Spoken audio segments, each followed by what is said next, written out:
शुरू होने जा रहा है देश का सबसे बड़ा मुकदमा, आपकी अदालत, रजत शर्मा के साथ।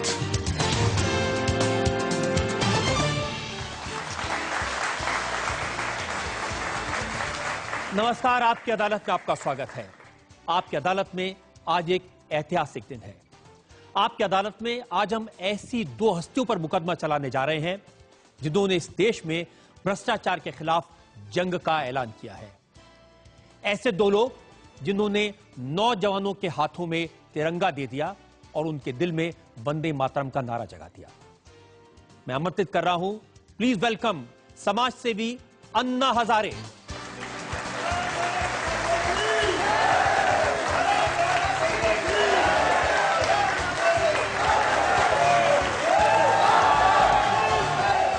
और आपकी अदालत में अब मैं आमंत्रित कर रहा हूं आज के हमारे इस खास शो के लिए हमारे दूसरे मेहमान योग गुरु स्वामी रामदेव।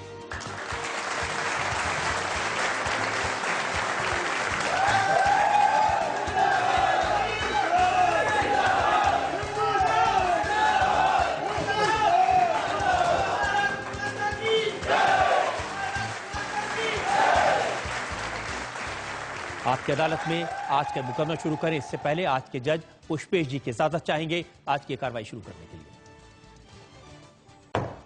कार्रवाई शुरू की जाए। और इससे पहले कि इल्जामात और सवालात का सिलसिला शुरू हो, मैं स्वामी रामदेव और अन्ना हजारे से जनता की तरफ से सवाल पूछूं। एक नजर डालेंगे उस बैकग्राउंड पर, पृष्ठभूमि पर जिसमें आज का एक खास मुकदमा चलाया जा रहा है स्वामी रामदेव और अन्ना हजारे पर।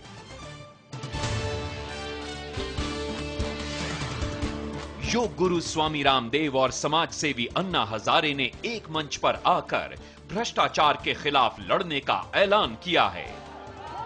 स्वामी रामदेव ने 2 साल पहले काले धन की वापसी के सवाल पर जन जागरण अभियान शुरू किया था। पिछले साल जब अन्ना हजारे ने लोकपाल की मांग को लेकर जंतर मंतर पर अनशन किया तो उन्हें भारी जन समर्थन मिला। ठीक 1 साल पहले रामलीला मैदान में आधी रात को स्वामी रामदेव के सोते हुए समर्थकों पर लाठी बरसाई गई और जब अगस्त में अन्ना हजारे ने दूसरे अनशन का ऐलान किया तो उन्हें तिहाड़ जेल पहुंचा दिया गया।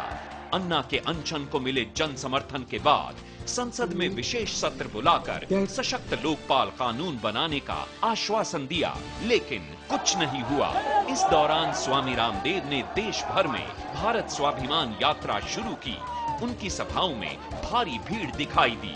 अब स्वामी रामदेव और अन्ना हजारे जनता को जगाने का काम करेंगे। मुकदमा शुरू होता है। आपकी अदालत में पहला इल्जाम अन्ना हजारे और स्वामी रामदेव पर। आपकी अदालत में स्वामी रामदेव और अन्ना हजारे पर इल्जाम है कि इनका साथ साथ आना दिखावा है। अब अन्ना जी, आप और दोनों साथ साथ बैठे हैं। हमने देखा आपको गले भी मिलते हुए, लेकिन अखबारों में जो हेडलाइन छपी, रामदेव ने टीम अन्ना को किया नाराज। रामदेव टीम अन्ना के हाथ मिले, दिल नहीं मिले। अनशन में दिखी दरार, टीम अन्ना का स्प्लिट वाइड ओपन, झगड़ा खुले तौर पर सामने आ गया। ये दिल मिले हैं या ये दिखाने के लिए आप दोनों साथ हैं? हमारे दिल मिले हैं इसलिए तो साथ में बैठे हैं।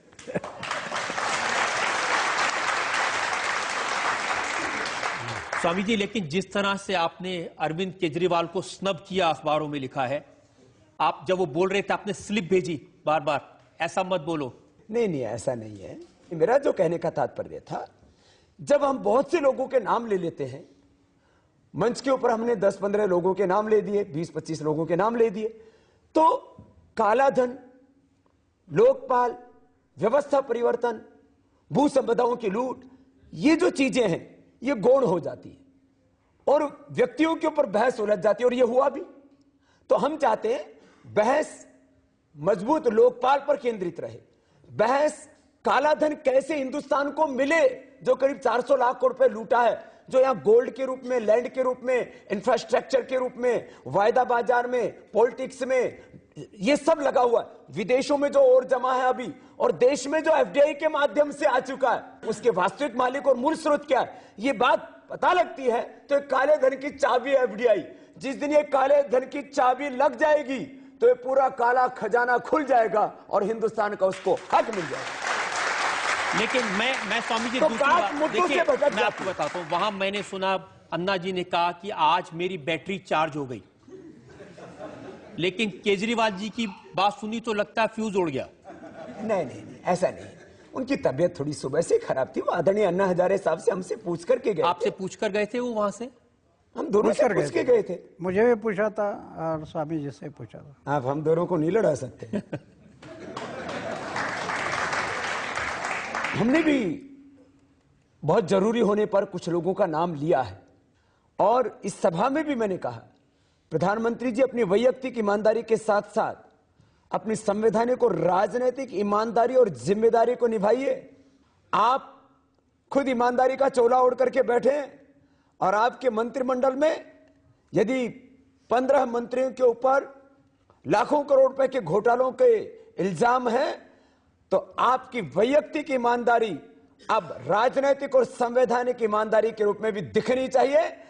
नहीं तो आप व्यक्तिगत रूप से तो ईमानदार कहलाएंगे, लेकिन राजनीतिक रूप से आप बेईमान कहलाएंगे, पूरा हिंदुस्तान कहेगा। देखिए, आप और अन्ना जी इसलिए साथ आए कि आप दोनों की साख गिर रही थी, ये सरकार के लोगों ने कहा है। आदरणीय अन्ना हजारे साहब अभी महाराष्ट्र में सभाएं ले रहे थे, और भयंकर गर्मी में 45-50 डिग्री तापमान पर आदरणीय अन्ना हजारे साहब की सभाओं में हजारों लोग आ रहे थे पूरे महाराष्ट्र में। हम ने छत्तीसगढ़ से, मध्य प्रदेश से, उत्तर प्रदेश, हरियाणा और राजस्थान होकर के फिर हरियाणा में प्रवेश किया। 1-2 लाख लोग रोज आ रहे थे। तो हमारी साख है, इसलिए लोग आ रहे हैं ना। और इनकी हालात तो ये है, इनकी तो साख पूरी राख हो चुकी है, तो इसलिए वो अपनी साख की चिंता करें। अन्ना जी, मैं आपसे ये पूछना चाहता हूं, क्या ये सच नहीं है कि जब मुंबई में आपने सत्याग्रह किया था तो वहां पर कम लोग आए थे और आपको लगता था कि संगठन नहीं है? अब बहुत सारे लोग कह रहे हैं कि रामदेव जी का इसलिए आ गए क्योंकि इनके पास संगठन है, लोग हैं। नहीं, ये बात बराबर नहीं है, क्योंकि मुंबई में क्या हुआ, हमारे स्टेज के सामने हमारे नियोजन करने वाले थे, वो शामियाना नहीं दिया था, साइड में दिया, और वो फोटो निकाले सेंट्रल के, और लोग तो बैठे साइड में। तो ऐसे वो गफलत किया। अगर ऐसा होता तो उसके बाद जंतर मंतर में हमारा अनशन हुआ, कितने पब्लिक थे, इतना नहीं। अभी 36 जिला में मेरी सभा महाराष्ट्र में, जो जंतर मंतर में पब्लिक था उसी मुताबिक पब्लिक अभी है। 36 जिला में जो सभा चली, हर जगह पर इतना पब्लिक था, ये देखा जनता ने। आज भी नेट पर वो सब सभा है। तो ये बात बराबर नहीं है कि वो मुंबई का आंदोलन ठीक नहीं हुआ वगैरह, ये ठीक नहीं है। चलिए, ये ठीक नहीं है तो ठीक क्या है? आप क्यों दोनों साथ में आए? ठीक ये है कि कल जंतर मंतर में देखा कितना पब्लिक था, हमारे सभा में देखा कितना पब्लिक था, ये ठीक है, वो ठीक है। देश को बचाने के लिए रजत जी साथ में आए, भ्रष्टाचार मिटाने के लिए, मजबूत लोकपाल बनाने के लिए, और लाखों करोड़ रुपए देश को मिले, इस देश की गरीबी दूर हो, और इस देश का रुपए का अवमूल्यन रुके, इस देश का ग्रोथ रेट बढ़े, जीडीपी बढ़े, और भारत दोबारा विश्व की आर्थिक और आध्यात्मिक महाशक्ति बने, इसलिए आए। देश बड़ा है या हम बड़े हैं? देखिए, मुझे याद है कि पिछले साल आप देश बड़ा है रजत जी, हम लोग बड़े हैं। देखिए, हमारे और अन्ना जी के लिए देश बड़ा है, इसलिए आए। हमारे लिए भी देश बड़ा है, और यहाँ जितने देशभक्त बैठे हैं सबके लिए देश सबसे बड़ा है। लेकिन मैं ये बात कैसे भूल जाऊं, पिछले साल आपने एक इंटरव्यू दिया और उससे पूछा गया कि रामलीला मैदान में बहुत भीड़ आई, तो आपने कहा कि इतने लोग तो मुझे रोज मिलने आते हैं। नहीं, देखिए, ये देखो रजत जी, जो सत्ताओं के शिखर पर बैठे लोग हैं वो बड़े शातिर हैं, इसलिए संगठित होकर के लड़ाई लड़ेंगे तो मुकाम तक पहुंचेगी। बाकी कुछ बुरे लोग हैं जिनको बाबा और अन्ना का मिलना रास नहीं आ रहा है। ये अन्ना जी, आपने कहा जंतर मंतर पर बोलते हुए कि कुछ लोग साजिश कर रहे हैं हमको अलग करने की। कौन लोग हैं ये?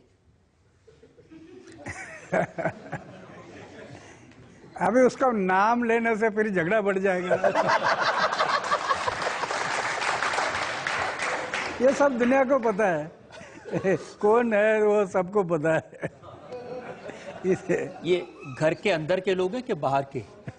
ये अंदर के भेदी है।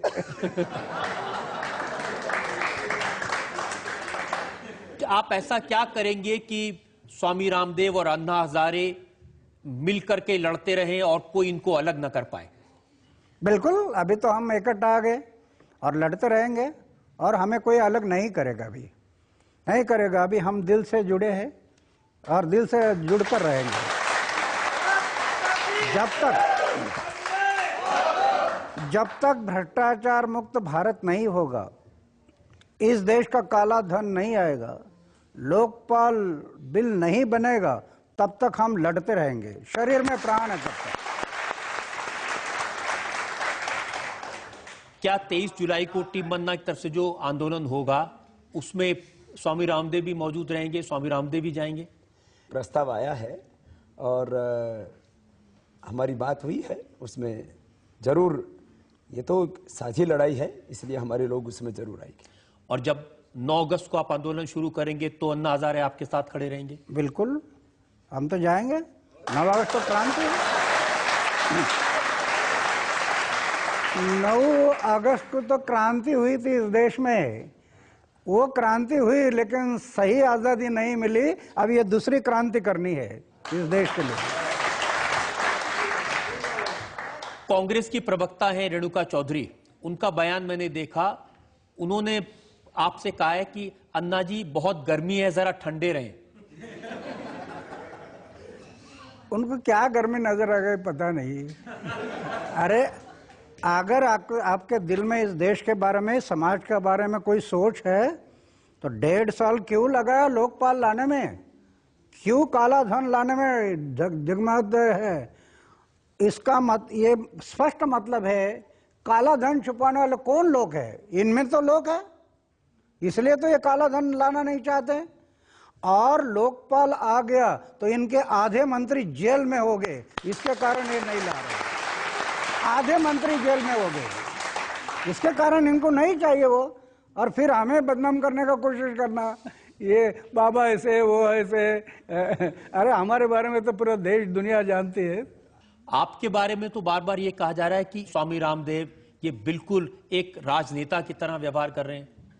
जमीन पर सोते हैं, सुबह शाम योगासन करते हैं और योगासन करते करते इनके सिंहासन हिलने लगते हैं। तो अपने पाप कर्मों को ठीक करें, हम पर दोष क्यों लगाते हैं?